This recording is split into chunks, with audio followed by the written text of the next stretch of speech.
بسم الله الرحمن الرحيم الحمد لله رب العالمين الرحمن الرحيم مالك يوم الدين إياك نعبد وإياك نستعين اهدنا الصراط المستقيم صراط الذين أنعمت عليهم غير المغضوب عليهم ولا الضالين والصلاة والسلام على رسول الله وعلى آله وصحبه ومن تبعه ونصره ووالاه ربنا زدنا علما وارزقنا فهما وحكمة. Seterusnya yang ketujuh daripada perkara yang membatalkan dua kalimah syahadah, membatalkan Islam. Sekiranya seseorang itu melakukannya dengan tahunya, bukan kerana jahil, dengan tahunya, menghalalkan yang haram dan mengharamkan apa yang dihalalkan oleh Allah Subhanahu wa taala, adalah juga membatalkan syahadah kerana meminda dan menyanggah hukum Allah Subhanahu wa taala, khusus dalam perkara ma huwa ma'luman min ad-din bid-darurah, perkara yang diketahui umum daripada hukum Islam. Wajibnya sembahyang, wajibnya puasa Ramadan, wajibnya haji, haramnya daging babi, haramnya berzina, haramnya arak. Sejai-jai orang di tengah masyarakat Islam tahu perkara ini. Kalau dia kata benda yang haram halal, benda yang wajib kata tak wajib, keluar daripada Islam, batal dua kalimah syahadahnya. Kecuali kerana sungguh-sungguh dia jahil, seperti mereka yang lama hidup di bawah penjajahan komunis di Asia Tengah, di Eropah Timur. Dulu lama sangat komunis takluk sehingga anak-anak tak ada peluang untuk belajar Islam. Dia tahu Islam. Ada yang tak tahu dari babi itu haram, tak tahu arak itu haram, tak tahu sungguh, kerana tak ada peluang langsung untuk belajar agama. Ditekan oleh pemerintah yang sangat zalim di masa itu. Mereka ni tak boleh anggap sama dengan kita. Orang-orang asal yang baru masuk Islam di hutan rimba belantara, tak menjauh agama, bila nak masuk Islam, kita tu ajar dua kalimah syahadah. Jangan tangguh-tangguh lagi. Jangan ajar ni halal ni haram banyak sangat. Bila nak masuk Islam, tu ajar mengucap dua kalimah syahadah. Jangan tangguh. Perkara halal haram tu kemudian. Dia tak erti semayang, ikut. Tak erti baca Fatihah, ikut orang. Mazhab Syafi'i kena baca Fatihah. Mazhab lain kata tak wajib baca Fatihah kalau ikut imam. Pakai mazhab lain. Mazhab lain pun Islam juga. Imam Malik tok guru Imam Syafi'i. Tok Imam Syafi'i. Imam Muhammad bin Hasan Al-Syaibani, Abu Yusuf, guru pada Imam Syafi'i.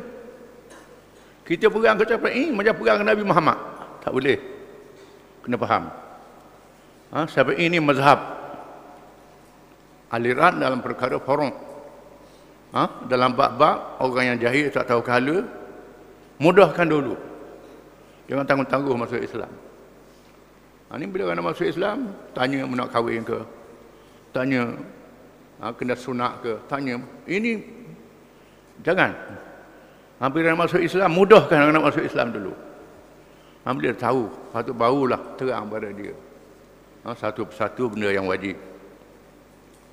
Orang yang terlalu baru, halal haram dia tak tahu, tiba-tiba Halal kata haram, haram kata halal. Orang ni dimaafkan. Dimaafkan. Jangan kita ambil cara. Anggap dia masih orang Islam, ajarlah dia sikit-sikit. Sikit-sikit. Ajar dia. Biar dia tahu, lama-lama dia tahulah hukum Islam itu.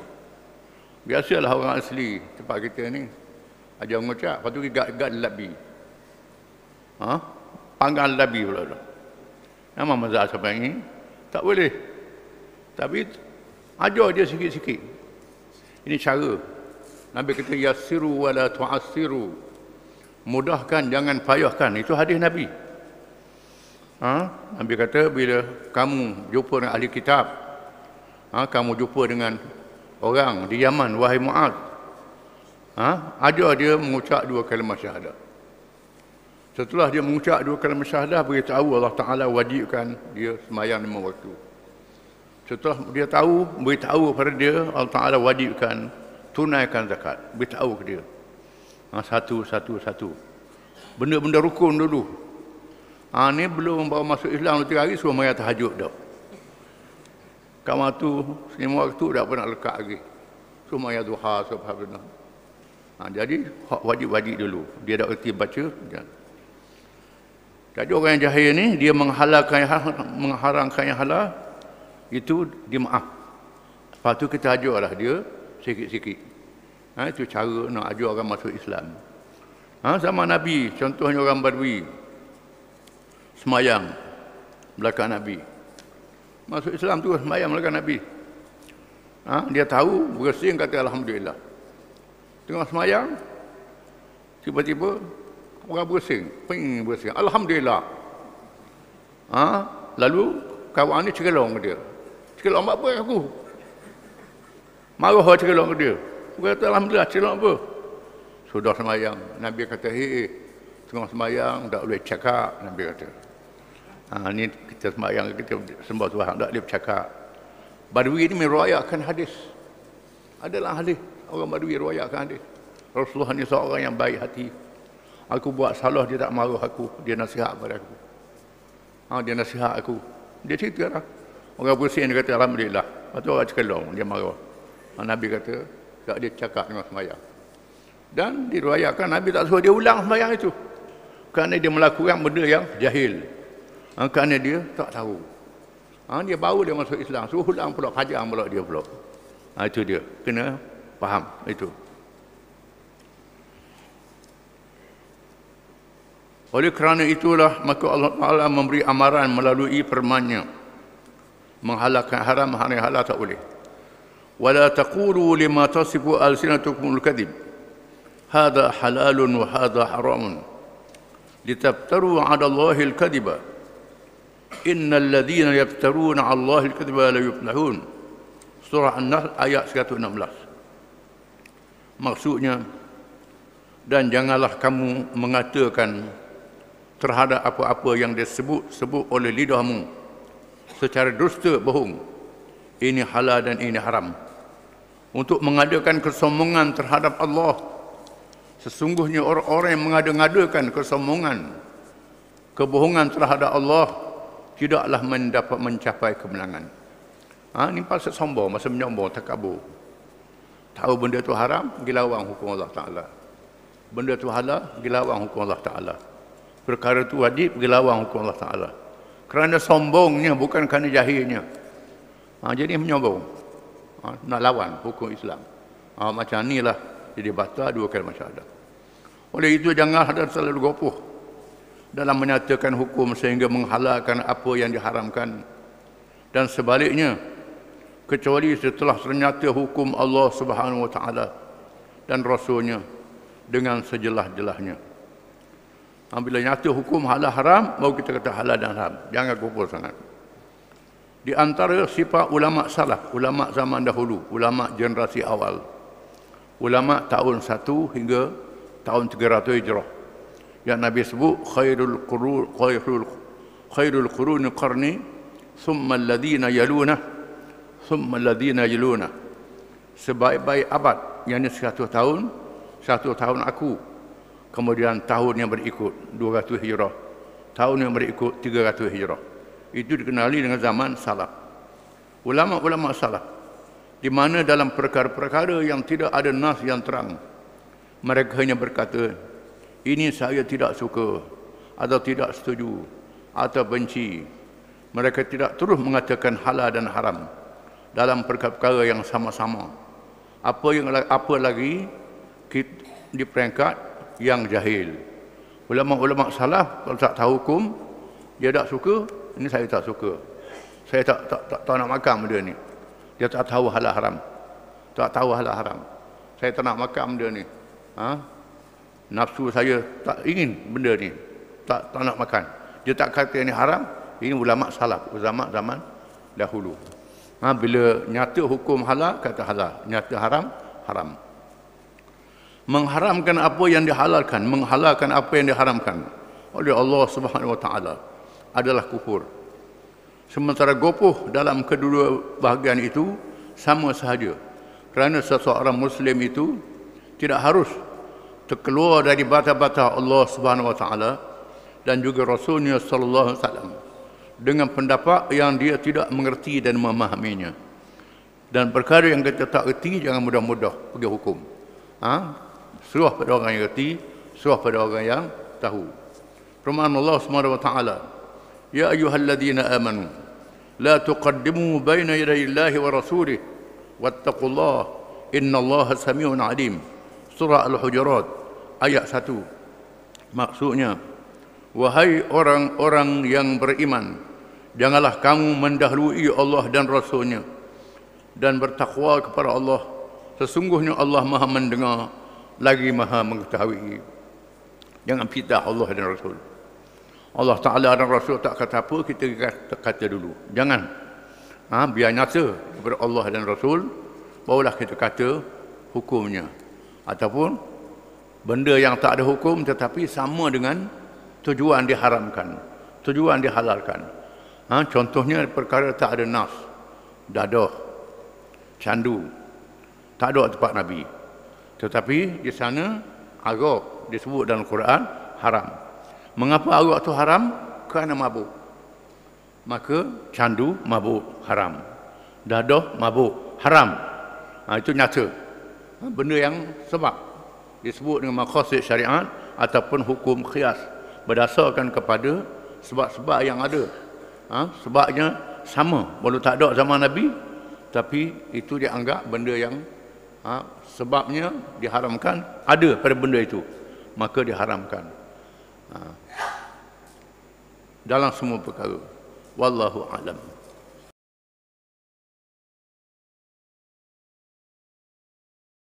Bismillahirrahmanirrahim. Berlaku dan bersifat benar. Di antara perkara yang disebut dalam ucapan Sayyidina Abu Bakar setelah Bai'ah, dia beri ikrar setia menjadi khalifah. Dalam ucapan dia ialah as-sidqu amanah wal kadhibu khiyanah. Benar adalah amanah, bohong adalah khianat. Mesti bercakap benar. Ketua negara termasuklah rakyat kena bercakap benar, jangan mengapu. Mengapu ni haram, tak boleh. Nak mengapu, benda salah kata betul, benda betul kata salah, tidak boleh. Berlaku dan bersifat benar.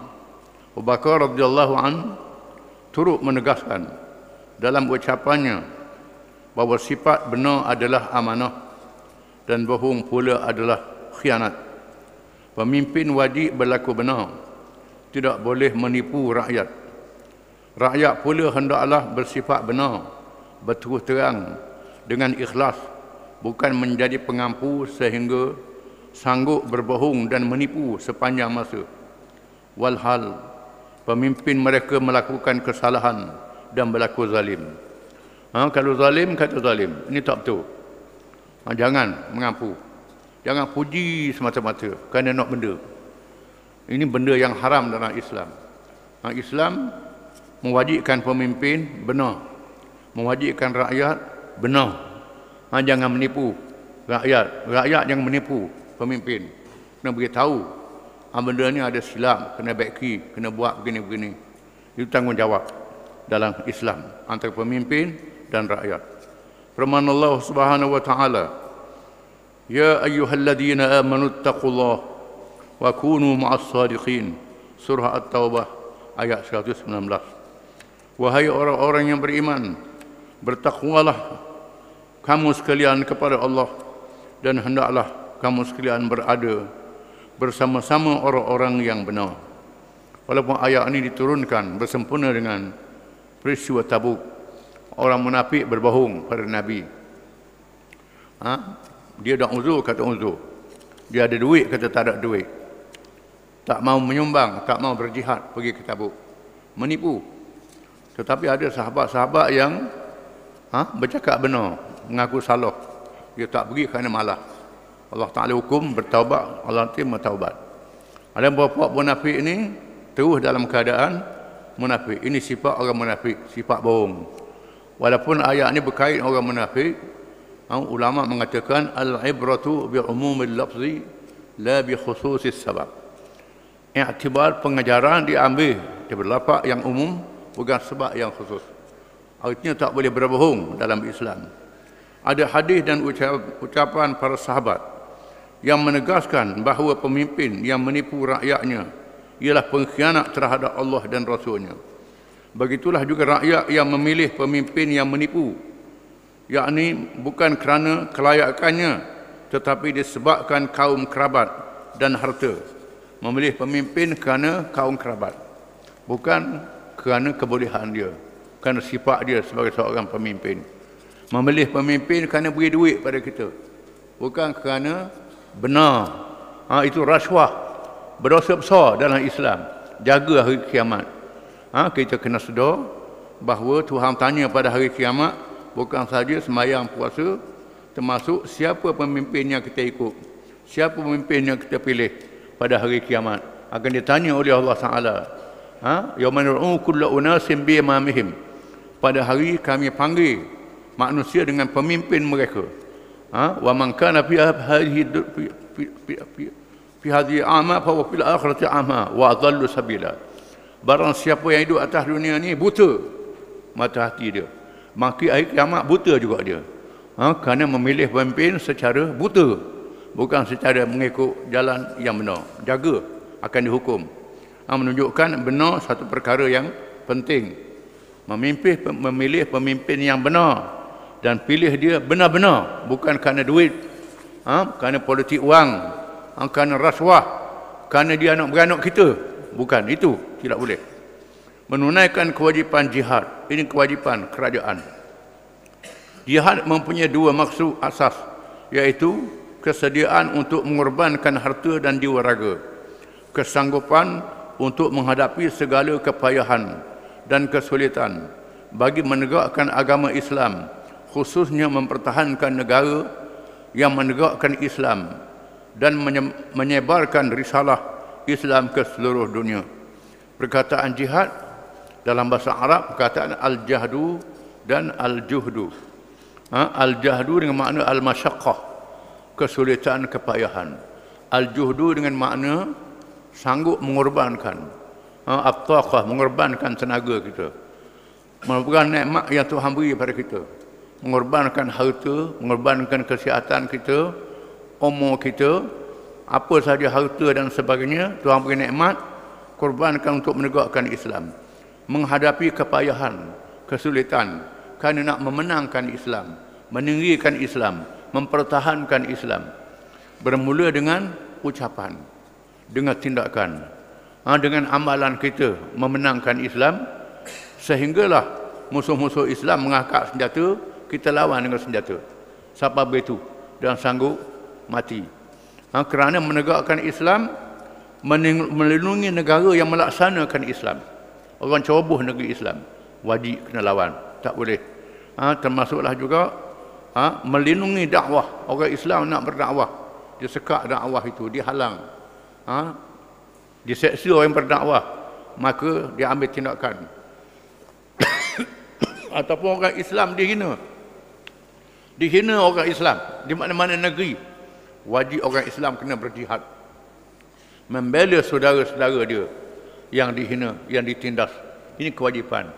Ulama membahagikan jihad ni dua. Fardu kifayah dan fardu ain. Fardu kifayah bila sudah ada kerajaan Islam.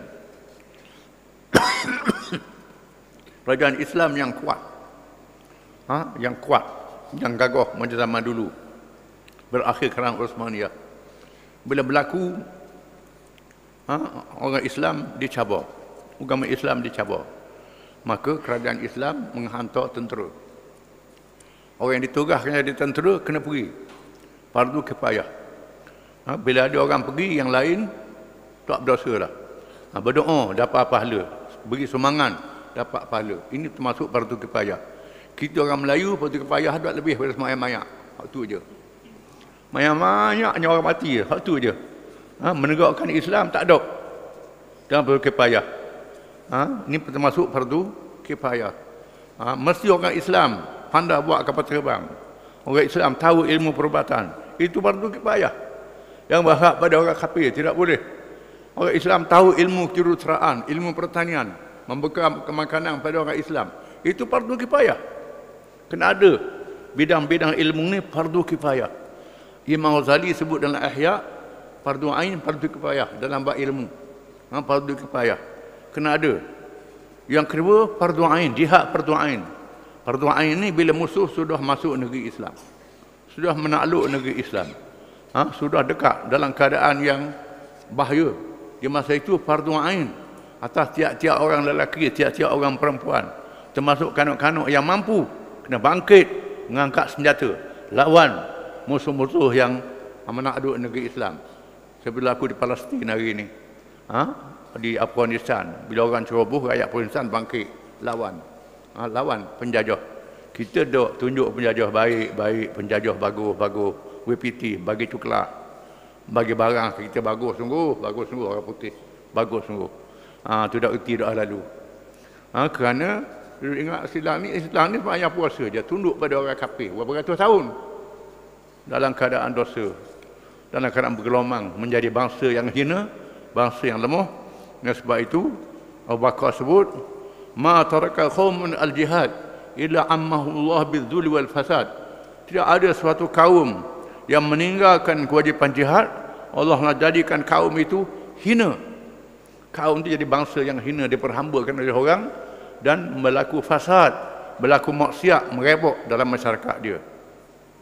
Kewajipan jihad ialah syiar kehebatan agama dan umat Islam untuk memimpin dan menyelamatkan manusia dengan Islam, sama ada dengan menganut Islam ataupun bersedia untuk bernaung di pemerintah Islam yang adil untuk semua. Abu Bakar radhiyallahu an menyatakan perintah wajib berjihad dan memberikan amaran jika terdapat mereka yang meninggalkannya. Balasannya ialah menempah bala bencana yang menyeluruh ke atas umat, sama ada umat Islam maupun umat manusia. Jadi bencana bila tinggalkan jihad.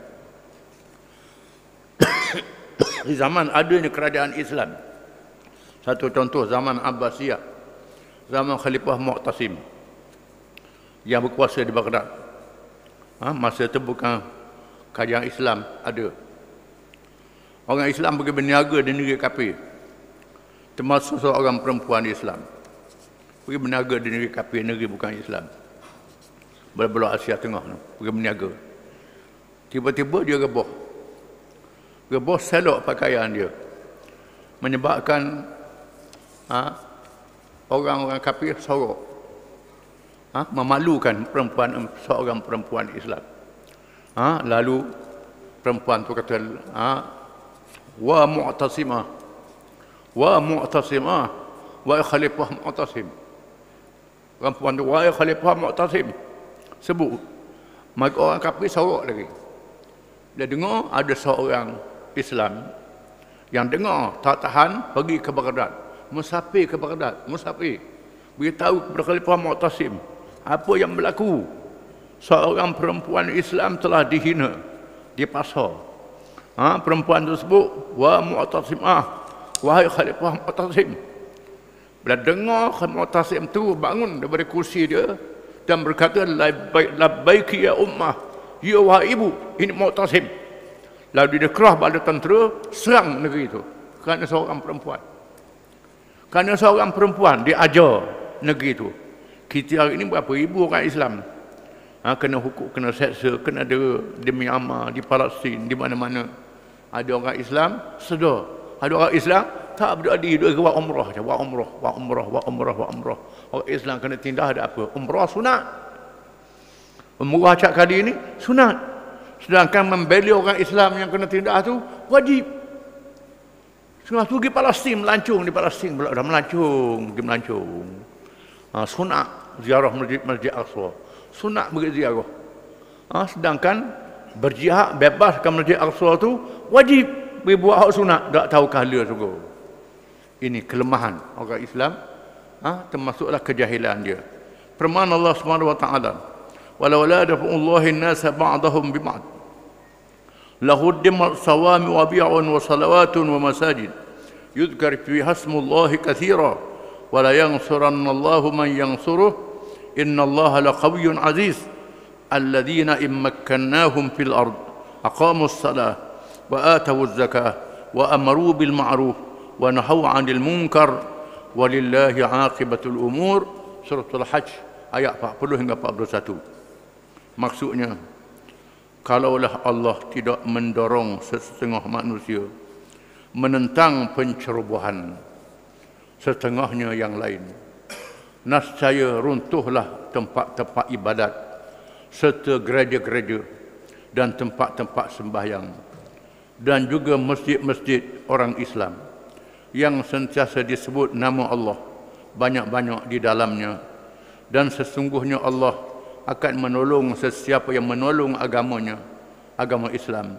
Sesungguhnya Allah Maha Kuat lagi Maha Perkasa, yaitu mereka, yakni umat Islam, yang jika kami beri mereka kekuasaan memerintah di bumi menjadi kerajaan, nescaya mereka mendirikan sembahyang serta memberikan zakat, dan mereka menyuruh berbuat kebaikan serta melarang sebab daripada melakukan perkara yang mungkar, yang haram. Dan ingatlah, bagi Allah jualah kesudahan segala urusan.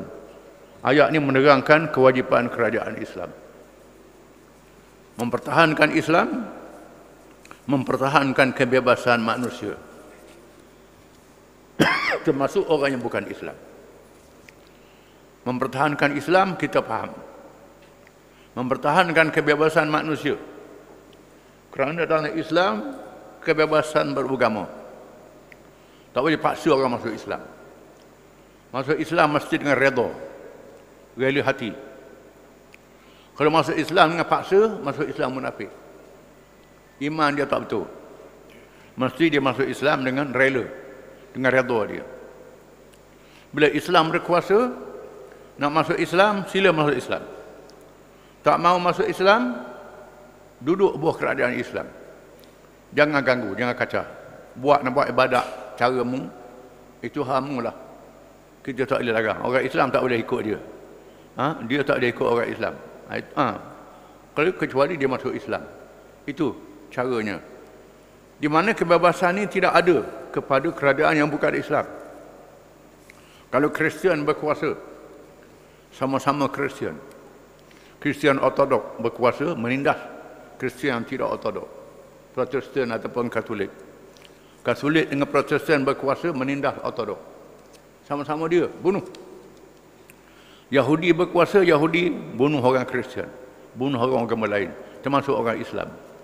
Kalau Hindu berkuasa, bunuh orang tak Hindu. Tak Hindu. Begitu caranya. Bila Islam berkuasa, Islam tak paksa orang masuk Islam. Benarkan kebebasan beragama.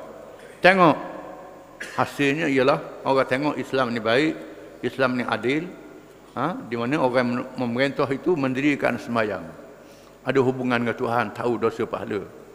Orang yang memerintah itu menunaikan zakat, tolong orang susah, negara yang menolong mereka yang susah, ekonomi yang adil. Orang yang memerintah itu berkebajikan, buat kebajikan kepada manusia, kepada orang, mencegah kemungkaran. Dan sedar pemerintahan ini akan ditanya oleh Allah pada hari kiamat. Menyebabkan Islam yang adil ini menjadi minat orang. Mana-mana negeri Islam masuk, orang masuk Islam ramai-ramai. Itu berlaku. Masuk Islam bukan dengan paksa. Bila Islam menakluk Mesir, tentera Islam pergi kat lain pula. Tinggal beberapa orang saja memerintah Mesir. Memerintah dengan adil, memerintah dengan baik. Tak roboh gereja orang Kristian di Mesir. Akhirnya orang Mesir masuk Islam. Masuk Islam, tinggal sikit je bukan Islam. Bukan saja masuk Islam, cakap Arab pula. Tinggal bahasa dia. Belajar agama sehingga cakap Arab. Orang Mesir kata dia orang Arab. Pada Mesirnya bukan asal dia Arab. Sudan. Orang Sudan asal dia Afrika. Agama syirik. Islam masuk. Tak paksa dia. Akhirnya masuk Islam. Belajar Islam sehingga tinggal bahasa dia sendiri. Cakap Arab orang Sudan. Orang utara Afrika asalnya kaum Barbar. Barbar ni bukan orang Arab. Cakap Arab. Tinggal bahasa dia sendiri.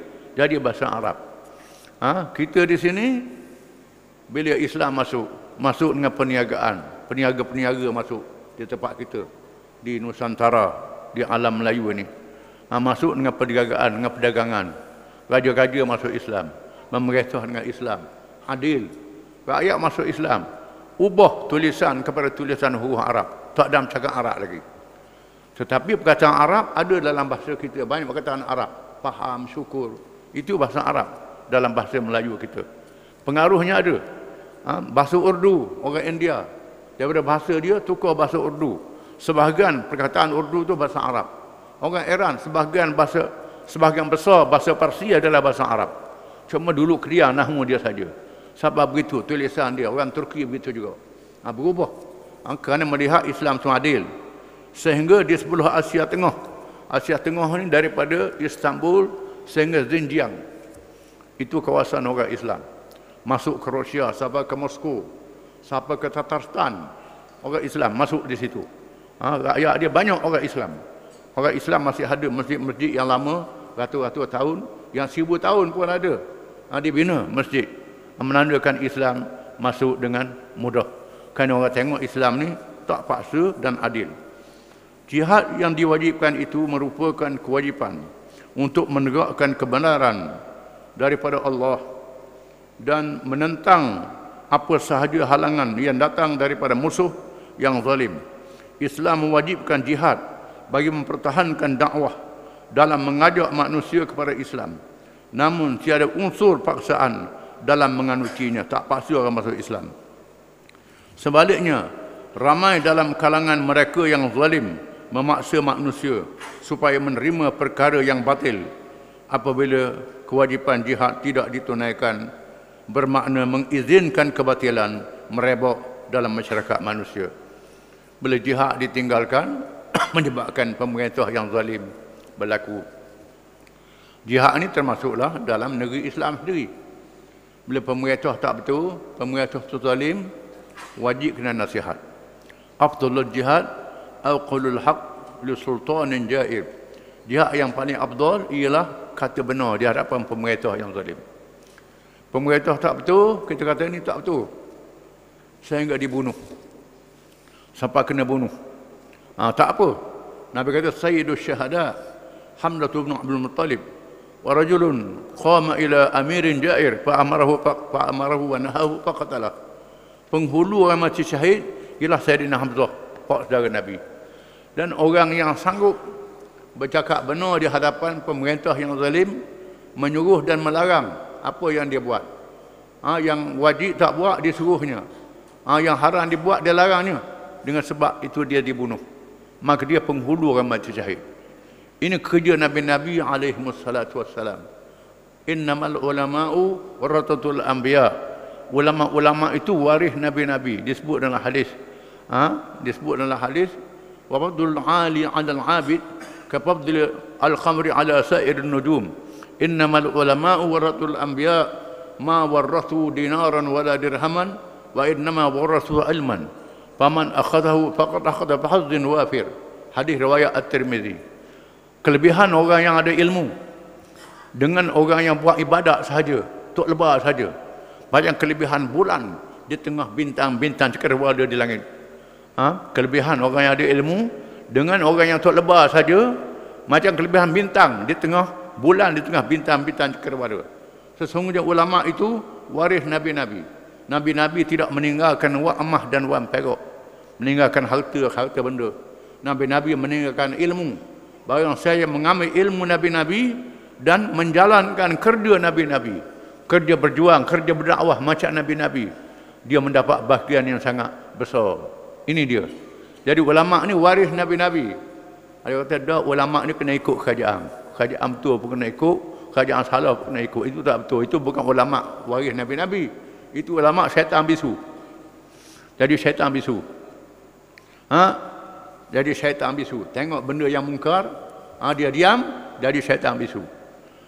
Dimerka oleh Allah Ta'ala menyembunyikan ilmu. Tidak boleh. Dengan sebab itulah imam-imam mazhab, Imam Syafi'i, Imam Hanafi, Imam Maliki, Imam Hanbali.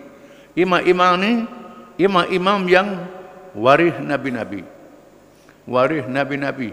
Imam Syafi'i, Imam Abu Hanifah, Imam Malik bin Anas, Imam Ahmad bin Hanbal. Ini waris nabi-nabi sungguh. Imam Abu Hanifah mati dalam penjara. Imam Abu Hanifah mati dalam jail.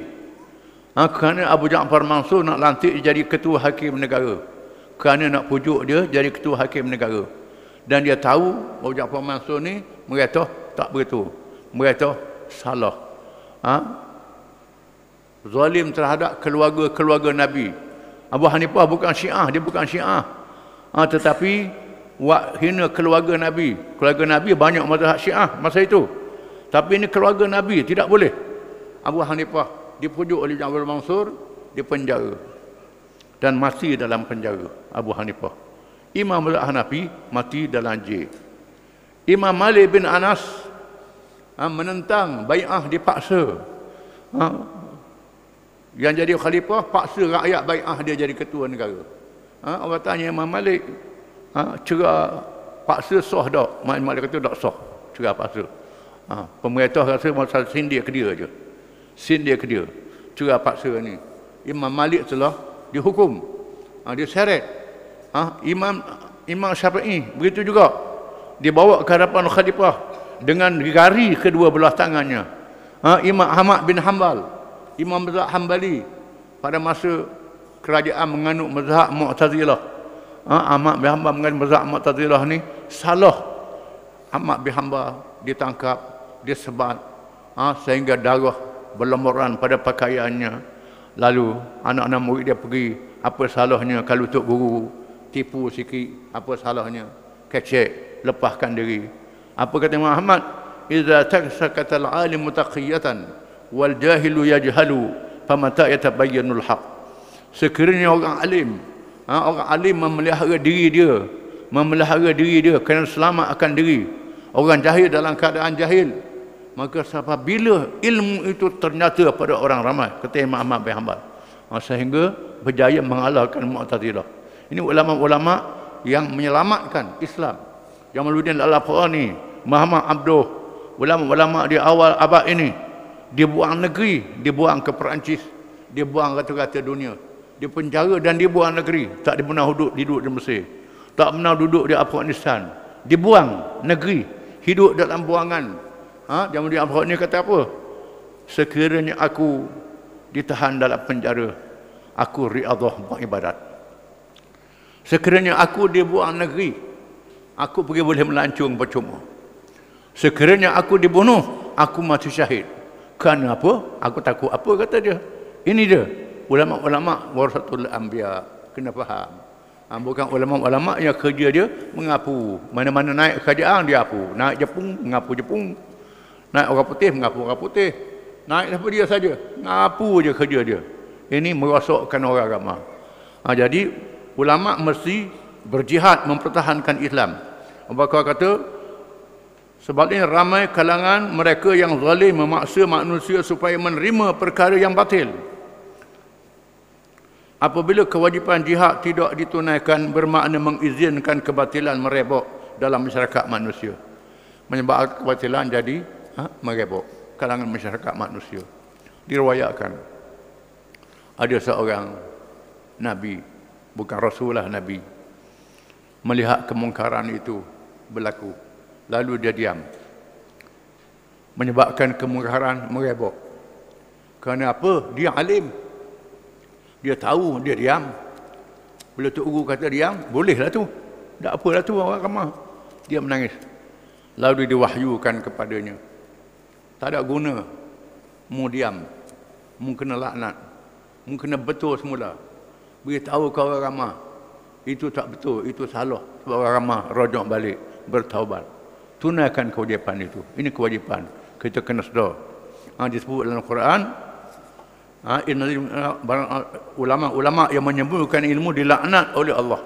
Dilaknat oleh semua yang melaknat. Membenteras fasad kejahatan, mencegah kemungkaran. Memelihara akhlak yang luhur merupakan sebahagian daripada tugas kerajaan Islam yang berkait rapat dengan perintah berjihad menegakkan Islam. Hal ini demikian kerana tanpa pelaksanaan Islam yang berkuasa untuk mengawasi akhlak, maka keselamatan dan kebahagiaan rakyat tidak akan terjamin. Bila kemungkaran berlaku, menyebabkan maksiat berlaku. Dosa banyak. Bila dosa banyak, turun bala. Macam-macam bala lah. Antara bala harga barang naik. Itu bala sebenarnya. Harga barang naik kerana kemungkaran. Antara balanya penyakit-penyakit, taun dan sebagainya.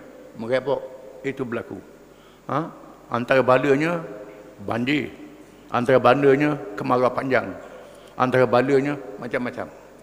Balanya kadang-kadang Allah Ta'ala nak uji, nak beri pahala. Tak ada buat apa-apa, tak ada buat salah, mari bala. Nak beri pahala, kena sabar. Kadang-kadang kerana kemungkaran berlaku. Nak suruh kita bertaubat, nak suruh insaf. Kita kena sedar. Kewajipan ini mencegah kemungkaran, termasuk dalam perkara amar ma'ruf dan nahi mungkar, yang menjadi ciri sebab sebuah pemerintahan Islam.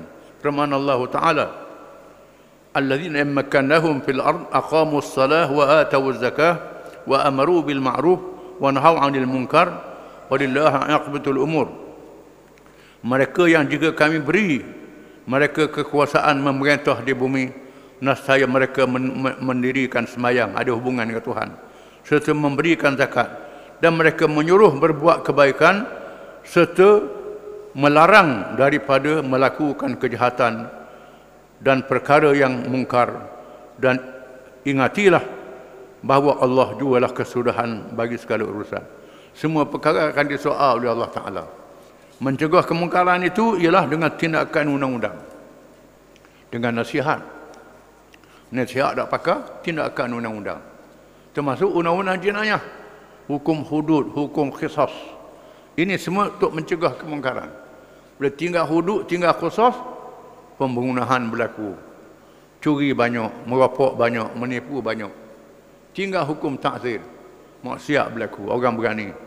Jadi tindakan undang-undang kena ada. Islam mempunyai kehebatan undang-undang. Undang-undang Islam ni mendidik supaya ahli-ahli maksiat takut, gerun. Orang buat maksiat tak mau buat dah. Tak buat sampai bila-bila, kena sekali. Ada kesan dia, nakalam min Allah, cegahan daripada Allah. Apa yang berlaku pada hari ini, tindakan undang-undang dia ambil, tapi merebak juga. Pasal apa? Itu bukan hukum Allah. Hukum reka manusia. Tidak ada cegahan daripada Allah. Hukum yang tak ada berkat. Kalau nak berkat, ikut hukum Allah Ta'ala. Akan berlakulah keamanan, berlakulah kebaikan. Barulah dapat rahmat Allah dan nikmat di hari akhirat. Kesimpulannya, manusia memerlukan pemimpin yang bersih dan bercirikan Rabbani, iaitu menunaikan salat, sentiasa berhubung dengan Allah, melaksanakan ekonomi yang adil, konsep zakat. Tu'khadhu min aghniyaihim wa turaddu ila fuqaraihim. Diambil daripada mereka yang berada, diagih pada mereka yang memerlukan pertolongan. Menegakkan konsep kebajikan, kebajikan dengan Tuhan, dengan manusia, keluarga dan sebagainya. Mempunyai kehebatan undang-undang, orang takut pada undang-undang Islam, orang gun. Mempunyai wawasan akhirat, percaya adanya hisab pada hari akhirat. Wallahu a'lam.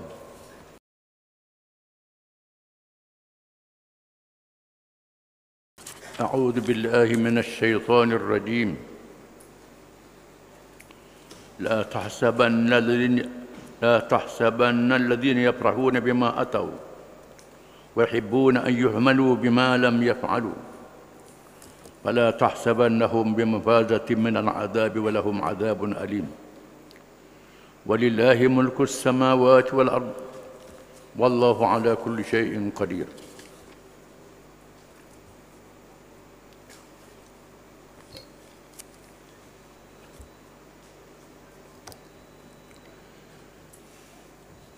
Jangan sekali-kali engkau menyangka, wahai Muhammad sallallahu alaihi wasallam, bahawa orang-orang yang bergembira dengan apa yang telah mereka lakukan itu dan mereka pula suka dipuji dengan apa yang mereka tidak lakukan, jangan sekali-kali engkau menyangka mereka akan terselamat dari seksa.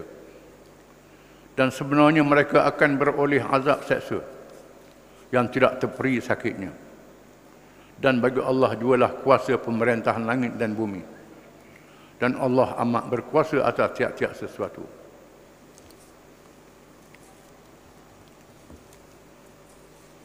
Bahagian yang pertama daripada ayat ini mendedahkan perangai orang-orang munafik yang suka menipu. Bila Islam kalah, dia hinakan Islam. Bila Islam menang, dia kata saya pun kuat Islam juga. Menonjol-nonjolkan diri dia. Dia banyak buatnya, banyak tolong ni, banyak pelawak banyak. Bohong banyak. Tujuannya untuk menipu, bukan ikhlas menegakkan agama Allah. Merasakan dirinya sangat bijak, sangat bandar penipu. Tahu menipu. Golongan ini yuhibbuna an yuhmadu bima lam yaf'alu. Mereka suka dipuji apa yang mereka tidak buat. Apa mereka buat sikit nak menunjuk-nunjuk, melebih-lebih. Riak, bukan ikhlas kerana Allah Taala. Orang beri semangat, dia beri semangat juga. Tapi semangat kawat kafir lebih lagi. Semangat ke Islam ni sikit je. Kenapa Islam payah menang? Beri sikit sudah lah. Dia orang nampak kita ada semangat juga. Bila giliran Islam menangkan, orang kata kita pun sokong dah. Ini perangai ni berlaku zaman Nabi. Berlaku zaman bila-bila. Kalangan ini yuhibbuna an yuhmadu bima lam yaf'alu wa yuhibbuna an yuhmadu bima lam yaf'alu. Mereka sangat suka kalau mereka dipuji. Kadang-kadang apa yang mereka tak buat.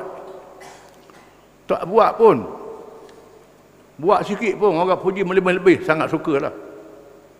Ini perangai mereka. Perangai mereka. Fala tahsabannahum bimafadatin minal adab. Walahum adabun adim. Jangan mereka menyangka mereka selamatkan diri daripada azab Allah pada hari kiamat. Bagi mereka azab yang sangat pedih. Allah Ta'ala tak terima amalan mereka ini. Tidakkah seseorang itu sangat suka dia dipuji? Itu perangai manusia. Ada seorang sahabat daripada Ansar, Sabit bin Qais al-Ansari radhiyallahu anhu. Bila turun ayat ni, terus mengadu pada Nabi, ya Rasulullah, laqad khasyitu an akuna halaktu. Wahai Rasulullah, saya takut saya binasa, saya punah dah. Nabi tanya, lima, pasal apa? Katanya, Allahul mar'a an yuhibba an yuhda bima lam yaf'al. Wa ajiduni uhibbul hamda wa nahallahu anil khuyala. Wa ajiduni uhibbul jamal. Wa nallahu an narfa' aswatana fawqa sautik wa ana mru'un jahwariyus saut. Wahai Rasulullah, saya ni suka kalau orang puji saya. Perangai saya. Saya suka pakai lawa-lawa. Tunjuk pakai yang lawa. Sudah tentulah pakai lawa ni nak tunjuk ke orang. Macam mana punahlah saya. Saya pula jenis suara kuat. Depan Rasulullah saya bercakap kuat. Allah Ta'ala larang cakap kuat depan Rasulullah. Binasalah saya. wahai Rasulullah. Lalu Nabi bersabda pada dia, kata Nabi pada dia, ala sarda an ta'isha hamidan wa tuqtala syahidan wa tadkhul al-jannah. Adakah awak redha, wahai Qis, awak hidup dalam keadaan terpuji, awak dibunuh syahid di medan perang, dan awak masuk syurga, wahai Qis? Nabi kata, bala ya Rasulullah. Saya nak sangatlah begitu. Dan memang dia hidup terpuji, bukan macam orang munafik. Dia sungguh tak jadi salah orang puji kita. Cuma disunatkan. Bila orang puji, kadang-kadang orang puji kita melebih. Kena sebut, Allahumma qulli fima la yaqulun wa la tu'akhidni fima yaqulun waj'alni khairan mimma yaqulun. Wahai Tuhanku, ampunilah aku orang puji aku ni. Jangan engkau dosakan aku dengan sebab orang puji apa yang aku tak buat, dan jadikan aku buat lebih baik lagi. Kita doa begitu kepada Allah Ta'ala untuk selamat daripada pujian orang. Kadang-kadang bila orang puji, kita pun leka dengan pujian orang. Itu tidak boleh. Kesimpulannya, ayat ini melarang kita letakkan dalam diri kita sifat orang munafik berpura-pura dengan Islam, menunjuk-nunjuk dengan Islam. Kita mesti ikhlas dengan Islam, kerana hati kita diketahui oleh Allah Ta'ala. Allah Ta'ala tahu belaka. Apa ada dalam kita tak ada nak tipu. Manusia kita boleh tipu, Allah tak ada tipu sekali-kali. Walillahi mulkus samawati wal ard wallahu ala kulli syai'in qadir. Bagi Allah milik segala langit dan bumi. Segala langit dan bumi milik Allah Ta'ala semua. Kerana Allah Ta'ala yang menjadikan langit dan bumi. Daripada sebesar-besar benda sehingga sehalus-halus benda dijadikan oleh Allah.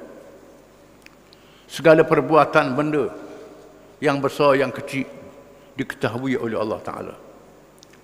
Sehingga benda yang halus, kuman yang halus duduk dalam batu yang pejal, dalam batu yang keras, diketahui oleh Allah Ta'ala. Duduk dalam lautan yang dalam, diketahui oleh Allah Ta'ala. Allah Ta'ala tahu belaka. Macam mana kita nak sembunyi apa yang ada dalam hati kita? Tak boleh. Allah Ta'ala tahu semua. La yukallifullahu nafsan illa wus'aha. Allah Ta'ala tidak membebankan seseorang melainkan mengikut apa yang dia mampu. Allah Ta'ala tak paksa kita. Kalau Allah Ta'ala tahu semua, Allah Ta'ala tugaskan benda yang kita boleh buat. Benda yang kita tak boleh buat, dimaafkan oleh Allah Ta'ala, diampuni oleh Allah Ta'ala. Kita kena percaya. Di sinilah perlunya ilmu tasawuf. Ilmu memelihara hati, ilmu memelihara diri. Memelihara hati. Dalam Islam ni ada 3 ilmu. Ilmu yang zahir, ilmu yang batin. Ilmu yang zahir itu 2. Ilmu yang berkait dengan iman. Belajar akidah, belajar iman. Dan nak pelihara hati kita, iman ni dalam hati, Tuhan tahu. Kita kena tahu ilmu yang berkait dengan iman, dengan akidah. Ilmu yang berkait dengan amalan, ilmu fiqh. Kita kena tahu. Ilmu amalan-amalan Islam. Hubungan kita dengan Allah, hubungan kita dengan manusia, dengan keluarga dan sebagainya, dengan makhluk-makhluk. Semua amal yang baik yang kita buat dengan makhluk diberi pahala oleh Allah Ta'ala. Bukan sahaja kita beribadat, termasuk kita bercocok tanam. Kita bercocok tanam, dapat duit, jual hasil tanaman, memudahkan orang, dapat pahala.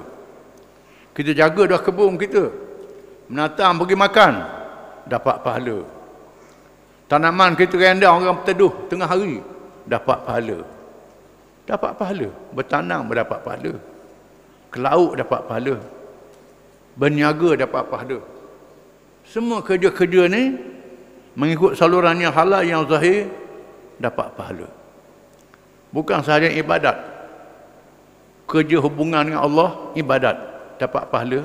Hubungan dengan manusia, dengan anak isteri kita, jiran kita, sahabat handai manusia, termasuk menatang, dapat pahala. Disebut dalam hadis, bagaimana seorang lelaki yang musafir di tengah padang pasir, terlalu dahaga, bertemu dengan telaga. Telaga tak ada simbol, telaga boleh turun naik. Dia turun dalam telaga, minum air. Lalu dia naik, tengok seekor anjing yang dahaga menjilat tanah. Lalu dia berkata, anjing ni dahaga macam aku dahaga tadi. Lalu dia turun, bubuh air dalam kasut, dia gigit kasut khabak, pergi minum anjing. Allah Ta'ala beri rahmat kepadanya. Oh, nanti kena samuk pula kau. Tak tanya dah bab tu. Kita duk main mazhab sebaik ni, kata tak boleh kena basuh 7 hari ni. Main kot tu, main duduk dalam ni. Tolong anjing, najis mughalazah, disebut dalam hadis ni. Hadis yang sahih. Seorang perempuan masuk neraka, kurung kucing, tak boleh makan, mati kucing itu. Masuk neraka dengan sebab itu. Dengan sebab kurung kucing, tak boleh makan, mati, mampu. Masuk neraka kerana dia tak bertaubat pada Allah Ta'ala. Menunjukkan hubungan kita dengan semua makhluk diketahui oleh Allah Ta'ala. Allah Ta'ala memiliki segala langit dan bumi. Wallahu ala kulli syai'in qadir. Allah Ta'ala maha berkuasa di atas tiap-tiap sesuatu. Semua duduk di bawah kerajaan Allah Ta'ala. Yang besar, yang kecil, yang halus, termasuk yang ghaib, yang kita tak nampak, malaikat, jin, hantu, syaitan. Tuhan nampak semua. Tuhan dengar semua. Tuhan kira semua. Segala amalan mereka. Semua di bawah kerajaan Allah Ta'ala. Itulah besarnya kerajaan Allah Ta'ala. Kerajaan yang ada atas muka bumi ni, habuk yang halus saja. Lebih halus pada habuk lagi. Dengan sebab itu kita kena sedar kekuasaan Allah Ta'ala. Kena tunduk pada Allah Ta'ala. Jangan tipu dalam perkara Islam ni. Islam ni kepunyaan Allah. Nak tipu dalam perkara Islam, Allah Ta'ala tahu belaka. Maka Allah Ta'ala hukum orang munafik yang menipu dengan Islam. Bukan dia tipu orang, dia tipu Allah Ta'ala. Allah Ta'ala tahu dia tipu. Jaga hari kiamat dia kena hukum. Wallahu a'lam.